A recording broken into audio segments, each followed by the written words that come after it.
Assalamualaikum warahmatullahi wabarakatuh. Salam Om Swastiastu, Namo Buddhaya, salam kebajikan, salam sejahtera untuk kita semua. Di sini saya perwakilan dari kelompok hukum pidana ingin menjelaskan mengenai materi hukum pidana dan hak asasi manusia di Indonesia.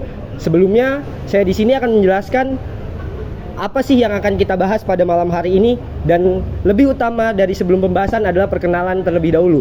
Nama saya Ahmad Subeki, NIM 211010201042. Untuk selanjutnya ada teman saya.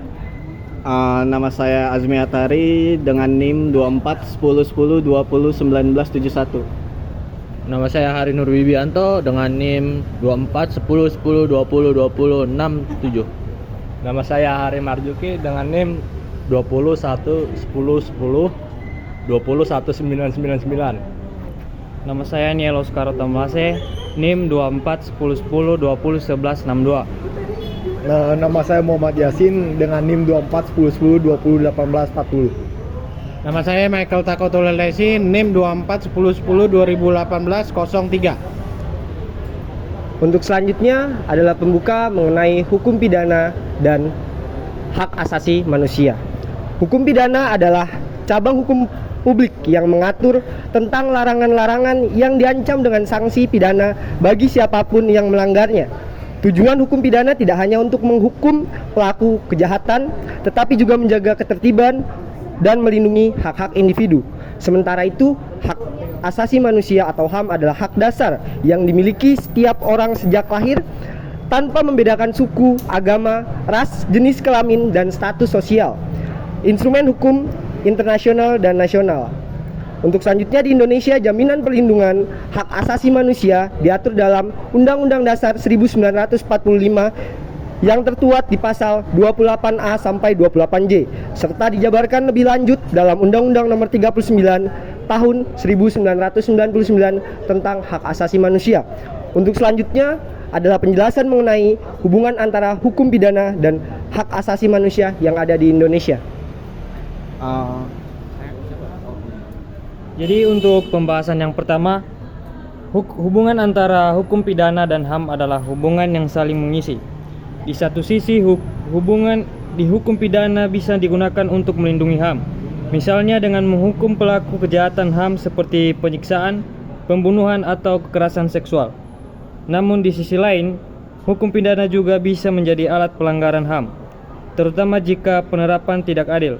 Contohnya adalah penyiksaan dalam proses penyidikan, penahanan sewenang-wenang, atau penggunaan pasal-pasal karet dalam UU ITE untuk membungkam kritik. Contoh konkretnya, dalam laporan Komnas HAM masih sering ditemukan kasus pelanggaran hak tersangka seperti tidak diberi akses kepada penasihat hukum atau dipaksa mengaku melalui kekerasan fisik. Ini menunjukkan bahwa hukum pidana masih bisa menjadi instrumen repressi jika tidak diawasi dengan baik.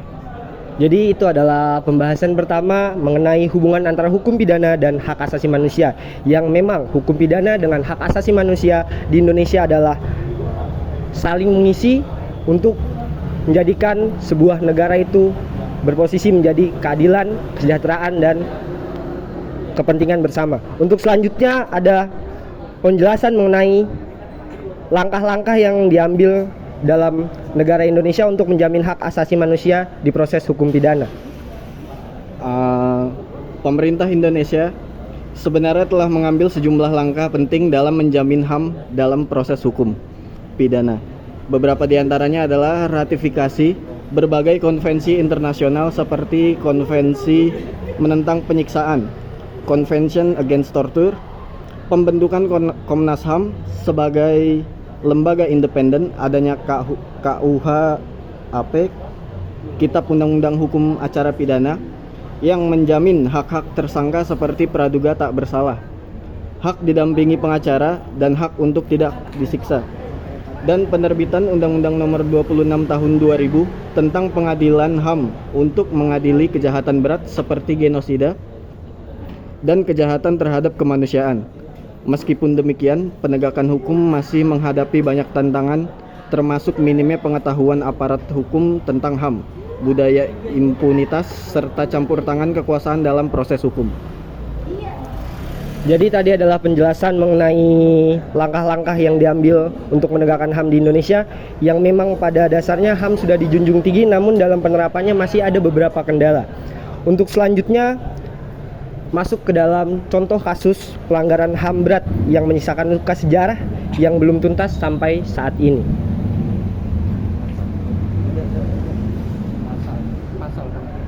Tapi sebelum itu kita masuk ke contoh kasus pelanggaran HAM, kita akan menjelaskan sedikit mengenai pasal 28A sampai pasal 28J tentang hak asasi manusia yang tertuat di Undang-Undang Dasar 1945.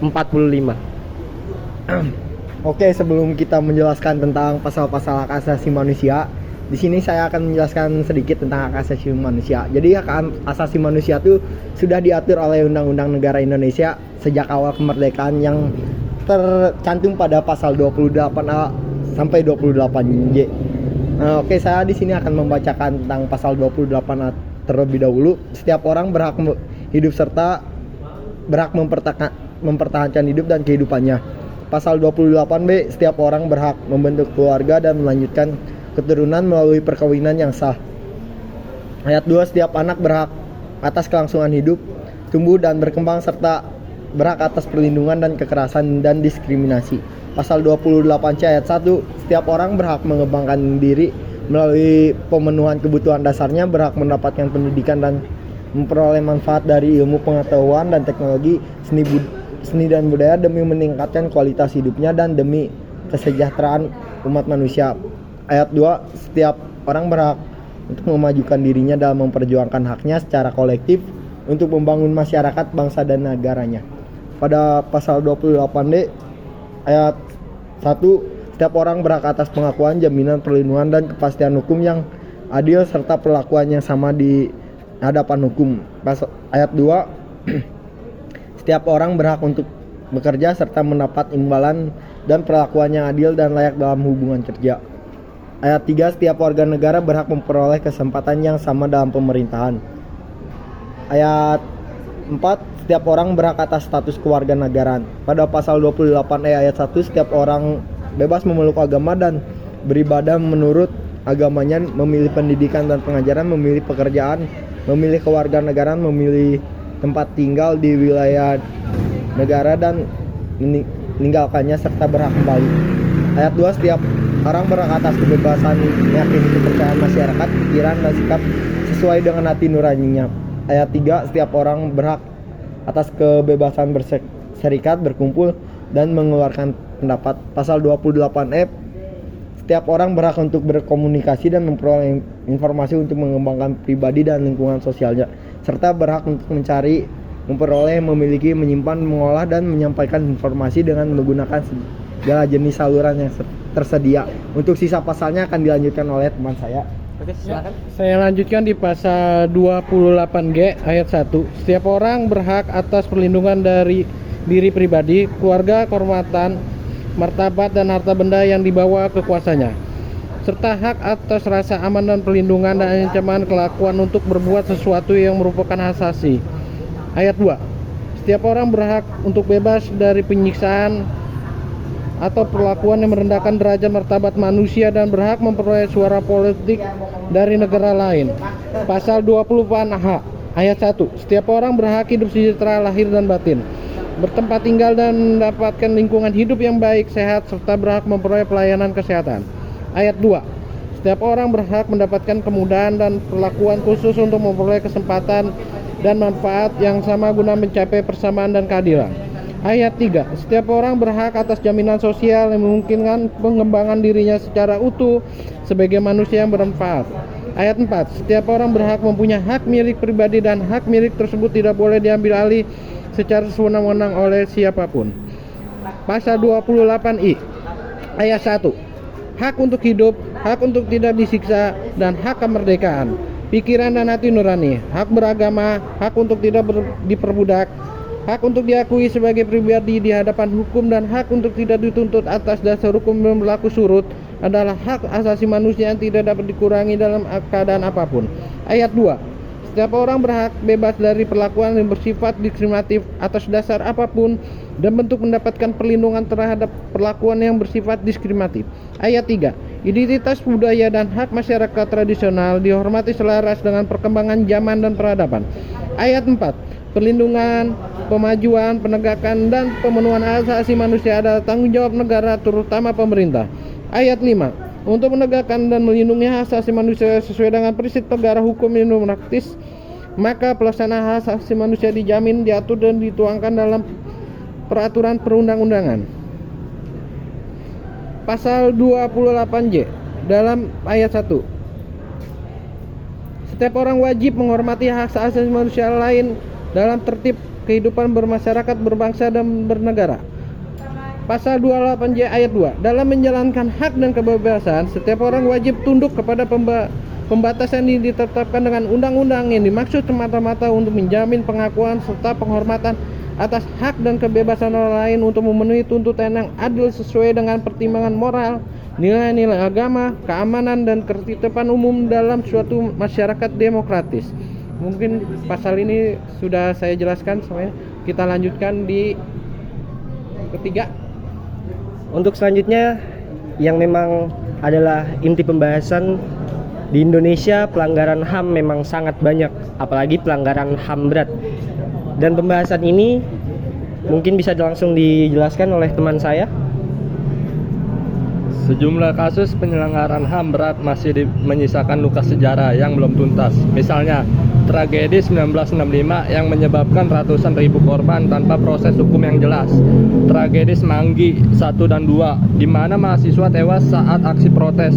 Namun penyelesaiannya belum optimal. Pembunuhan Munir, aktivitas HAM yang diracuni saat dalam penerbangan ke Belanda. Dalam kasus-kasus ini, hukum pidana belum cukup kuat untuk memberikan keadilan bagi korban dan keluarganya. Hal ini memperlihatkan bahwa hukum pidana harus dibarengi dengan sistem peradilan yang adil, transparan, dan bebas dari intervensi politik.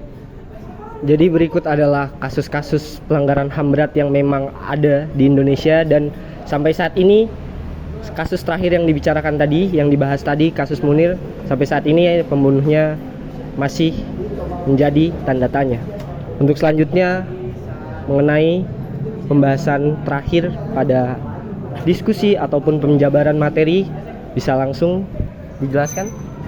Izin, sebagai negara hukum yang demokratis, Indonesia harus memastikan bahwa hukum pidana tidak menjadi alat penindasan, tetapi sarana pelindungan HAM. Penegakan hukum harus memiliki integritas dan pemahaman tentang nilai-nilai kemanusiaan.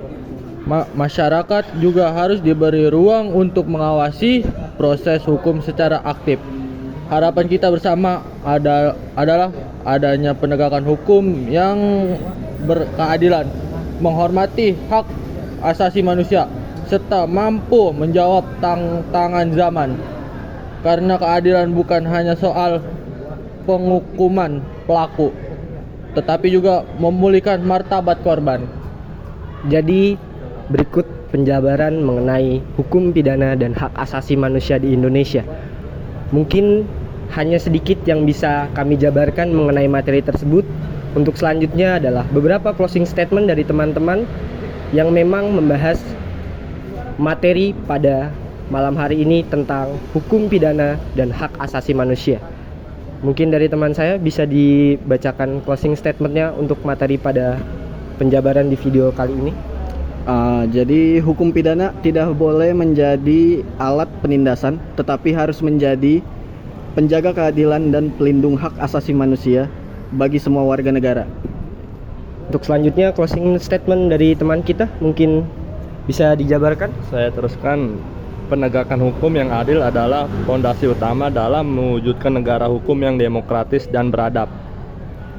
Oke, bisa dijabarkan closing statement dari saudara? Closing statement yang ketiga adalah hak asasi manusia tidak boleh dikorbankan demi kepentingan politik atau kekuasaan. Hukum harus berpihak pada keadilan, bukan pada kekuatan dan kekuasaan itu sendiri. Mungkin ada closing statement dari teman kita yang keempat. Ya, kita sebagai generasi muda harus ikut mengawasi dan mengkritisi pelaksanaan hukum pidana agar tidak ada lagi pelanggaran HAM yang membiarkan begitu saja. Dan ini adalah closing statement kelima dari teman kita, bisa dibacakan? Jika hukum dibuat untuk semua, maka pelaksananya juga harus adil untuk semua, tanpa diskriminasi, tanpa kekebalan, dan tanpa pengecualian hukum. Dan ini adalah closing statement dari teman kita yang terakhir, bisa dibacakan untuk closing statementnya? Closing statement. Semoga ke depan hukum pidana di Indonesia benar-benar mencerminkan nilai-nilai Pancasila, menjunjung tinggi keadilan, kemanusiaan, dan persatuan. Manusia itu ialah dasar yang melekat pada setiap individu sejak ia lahir. Hanya karena ia adalah seorang manusia, hak-hak ini bersifat universal. Artinya berlaku untuk semua orang dimanapun tanpa memandang ras, jenis, kelamin, agama, kebangsaan, atau status sosial. HAM juga tidak dapat dipicu, tidak dapat dicabut, tidak dapat dibagi, dan saling bergantung satu sama lain. Contohnya, HAM itu meliputi hak untuk hidup, kebebasan berpendapat, hak pendidikan, hak kesehatan, dan hak untuk bekerja dengan layak. Negara ini memiliki tanggung jawab untuk menghormati, melindungi, dan memenuhi HAM warganya, serta menindak pelanggaran yang terjadi. Memahami dan menegakkan HAM adalah fondasi penting untuk menciptakan masyarakat yang adil, damai, dan sejahtera. Terima kasih. Jadi berikut adalah penjabaran mengenai materi hukum pidana dan hak asasi manusia di Indonesia. Cukup sekian penjabaran materi pada video kali ini. Kurang lebihnya mohon maaf. Wabillahi taufiq wal hidayah. Wassalamualaikum warahmatullahi wabarakatuh. Waalaikumsalam warahmatullahi wabarakatuh.